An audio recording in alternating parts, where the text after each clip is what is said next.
বন্ধুরা, মুখোশ কিচেনের নতুন একটি রেসিপিতে সকলকে স্বাগত জানাই। দেখুন, এখানে রেখেছি আমি 3টে পমফ্রেট মাছ। এই পমফ্রেট মাছটাকে দিয়ে আর দই দিয়ে আজকে এই মাছটাকে রান্না করে দেখাবো। দই পমফ্রেটের কারি করে দেখাবো। তাহলে চলুন দেখতে থাকুন। কড়াতে তেল দিয়েছি পরিমাণ মতো, আর এখানে মাছটিকে নুন হলুদ মাখিয়ে রেখেছি। যে মাছটি এর মধ্যে দিয়ে দেবো, এর মধ্যে দিয়ে মাছটিকে ভালো করে ভেজে নেব।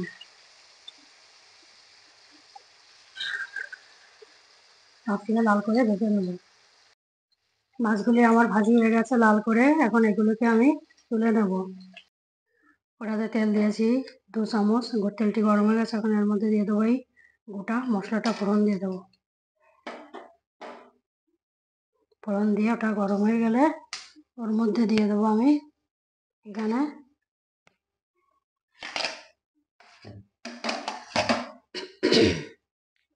মশলাটি গরম হয়ে গেছে। এখন এখানে আমি এর মধ্যে দিয়ে দেবো এখানে রেখেছি 2টি পেঁয়াজ কোরানো, আর এখানে 1 ছোট চামচের 1 চামচ রসুন কোরানো, আর এখানে এই ছোট চামচের 1/2 চামচ আদা কোরানো। এটাকে এই মশলাটাকে এর মধ্যে দিয়ে দেবো। মশলাটাকে দিয়ে এর মধ্যে দিয়ে দেবো পরিমাণ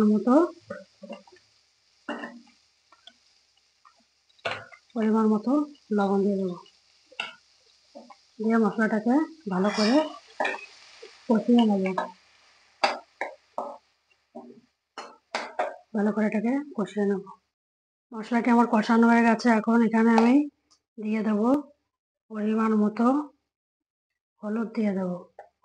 আর এখানে 4টে কাঁচা লঙ্কা দিয়ে দেবো। কাঁচা লঙ্কাটা দিয়ে দেবো। আর এখানে রেখেছি আমি এই যে 3 চামচ, এই চামচের 3 চামচ টক দই ফেটে রেখেছি। এটাকে দিয়ে দেবো। বন্ধুরা, এই গরমেতে এরকম দই দিয়ে রান্না করে খেলে শরীরটা পুরো ভালো থাকবে একদম। আর বাটিটা ধুয়ে এখানে একটুখানি জল দিয়ে দেবো আমি। এখানে মশলাটি আমার কষানো হয়ে গেছে। এখন এখানে আমি দিয়ে দেবো এই বাটি ধোয়া জলটিকে দিয়ে দেবো। এরকম ধোয়া জল দিলে বেশ ভালো হয় বন্ধুরা। এরকম এটা দিয়ে সামান্য পরিমাণে এটাকে দেবো। এটা তো শুকনো মতো কারি হবে। এই জন্য এটাকে এই সামান্য জল দিয়ে এটাকে দেবো তৈরি করে। এই ঝোলটি আমার ফুটে উঠেছে। এখন এর মধ্যে আমি এই ভেজে রাখা মাছটিকে আস্তে আস্তে দিয়ে দেবো। দিয়ে এটাকে আমি কিছুক্ষণ ঢাকা দিয়ে রেখে দেবো। এটা তো নরম মাছ, বেশি সময় লাগবে না এটা তৈরি করতে। এই কিছুক্ষণ 5 মিনিট মতো ঢাকা দিয়ে রেখে দেবো। এখানে আমার এই দই পমফ্রেটের কারিটি হয়ে গেছে। এখন এর মধ্যে আমি দিয়ে দেবো একটু ভাজি মশলা। এর মধ্যে দিয়ে দেবো এই মশলাটাকে দিয়ে আমি এটাকে এখন মশলাটা মিশিয়ে এটাকে আমি নামিয়ে নেব। বন্ধুরা, দেখুন কত সহজে বানিয়েছি এরকম টক দই দিয়ে পমফ্রেট কারি। এইভাবে বানিয়ে একবার খেয়ে দেখবেন যে এত ভালো লাগে না খেতে। একদম কম উপকরণ দিয়ে, একদম সহজ পদ্ধতিতে। বেশি উপকরণ দিলে কি হয়, নানা রকম স্মেল হয়ে যায়। এরকম কম উপকরণ দিয়ে বানিয়ে খেয়ে দেখবেন কত সুন্দর লাগে খেতে। খুব ভালো লাগে। এই দিয়েই 1 থালা ভাত কিন্তু খাওয়াই যাবে বন্ধুরা। এইভাবে বানিয়ে খাবেন। আর এরকম রান্নার ভিডিও পেতে মুখোশ কিচেন চ্যানেলটিকে সাবস্ক্রাইব করবেন, লাইক করবেন, শেয়ার করবেন, আর কমেন্ট করে জানাবেন কেমন লাগলো।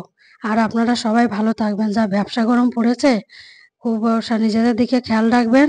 ঠান্ডা জাতীয় জিনিস খাবেন। সবাই ভালো থাকবেন।